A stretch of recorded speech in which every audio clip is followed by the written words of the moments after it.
Hey guys, I just wanted to take a moment here to raise awareness of an issue regarding the lively hands of fate. For those of you who want to craft them, you should know that the right glove has the wrong colors. The left glove here is fine with its brown and green color scheme, but the right glove has the myth colors. The particles are correct, but the glove itself is incorrect. I know this isn't the biggest game-breaking problem, but please help me raise awareness for this and go to this post in the Wizard101 forums and reply to it and give it a like. Link is in the description. Alright, with that out of the way, let's get on to the guide.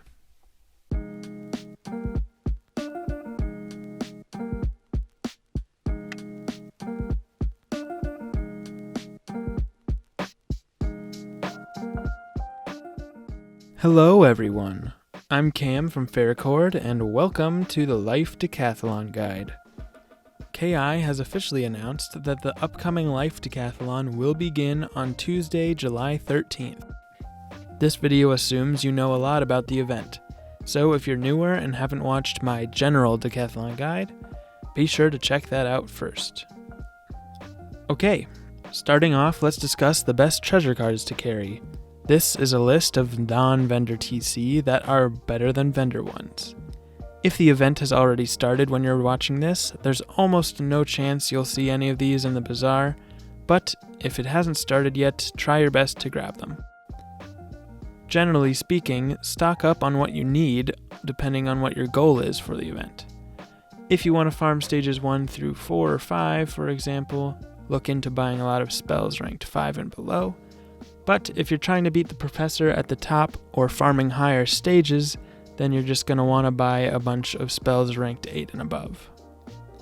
Per usual, most of what you need will be easy to get. Let's break them down. If you're wanting to go for a drain strategy, lots of what you'll need will actually be at vendors.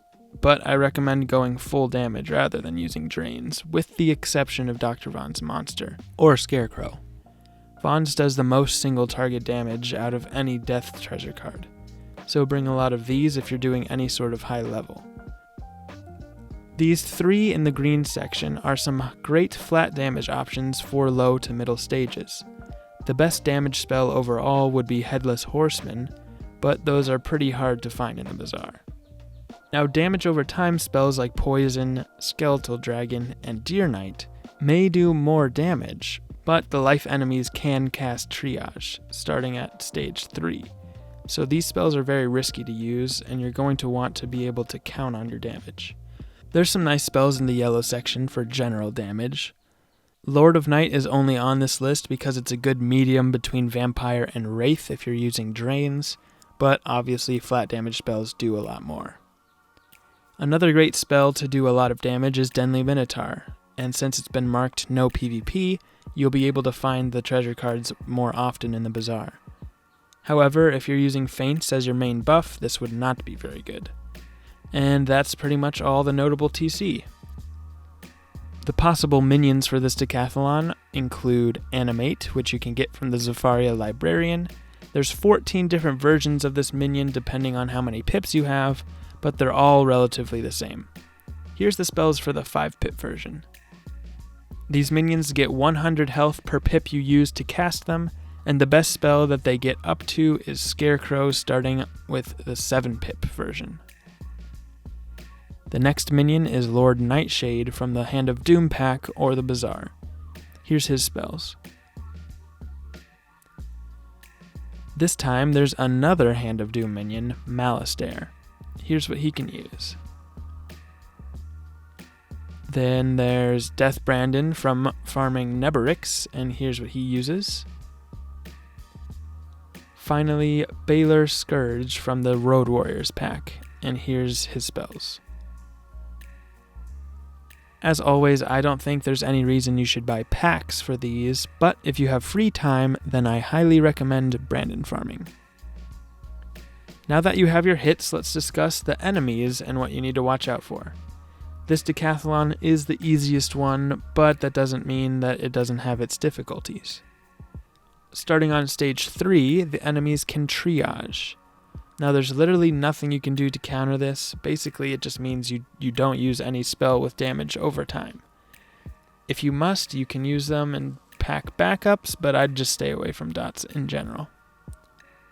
The next annoying thing they can do is heal. They can use Blessing on stage 5, Sprite on stage 8, and King Art on stage 9. There's two main ways you can go about this. First, you could pack your normal hits and buffs that kills them and bring some additional smaller hits to take care of any damage that they heal up. Also, this would be a great opportunity to use your will cast if you have one. Next, you could focus on bringing enough buffs and high enough damage to kill them in one shot. This way they won't have any chance to heal anything off. On stage 7, enemies start to spam Luminous Weaver. They use this thing so often that honestly, I'd say the best solution is to calculate your damage assuming you have this weakness on you already, bringing the appropriate buffs to deal with it. Otherwise, you could carry a few Cleanse Charm, although that's risky since they do Weaver a lot. Lastly, you could just bring backup hits to do any extra damage that you need to do after your main hit. The issue with this is they could potentially heal during that time, and combined, you won't do enough. Lastly, they can cast Spirit Armor on stage 10. This really isn't an issue at all because you're probably going to be using drains like Dr. Vaughn's monster, and absorbs don't affect drain spells. But if you happen to be using some non-drain hits, you could pack a couple Pierce or just more buffs to do an extra 400 damage.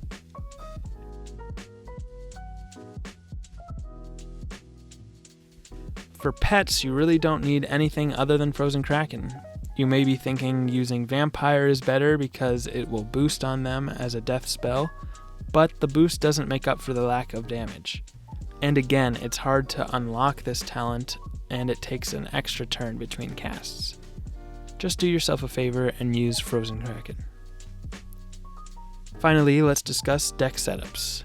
Your deck will depend on a lot of things, which is why rather than showing you a ton of different deck setups, I'll just walk through with you how to use the spreadsheet to make your own. For this example, let's say you're working with Life Deck 6 and you're trying to do stages 7 and 8. Deck 6 has 8% damage, so we'll be using column G for the effective health. Alright, so Timberbell has about 1300 health. With a Feint and Deathblade, I can use Wraith to kill. On floor 2, I'm going to use a Scarecrow with Balance, Spirit, and Deathblades. This will kill one of them, and the other one I will just use my Frozen Kraken to take him out. There's no way that he survives 3 of them, even if he heals. For the boss, I will still use Wraith and buff it with a Feint, Deathblade, and Spirit Blade. Moving up to stage 8, I can start to rely on Power Pips for Dr. Vaughn's. To take out Chompers, I just need a Feint and a Deathblade. On the next floor, I'm going to use 2 Scarecrows with Death and Spirit Blades. Now this does a little bit of overkill, but I like to have that cushion in case they heal a little bit in between my hits. For the boss, I can take him out using a Dr. Vaughn's buffed with a Feint and a Spirit Blade. That's it for hits, and for the rest of this space I just need a couple heals, and the rest is reserved for life shields.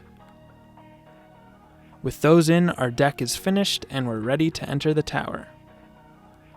That will do it for the Life Decathalon guide. I hope this was helpful. Please make sure to leave a comment below if you have any questions, or join the Discord in the description, and I'm available there to help all the time.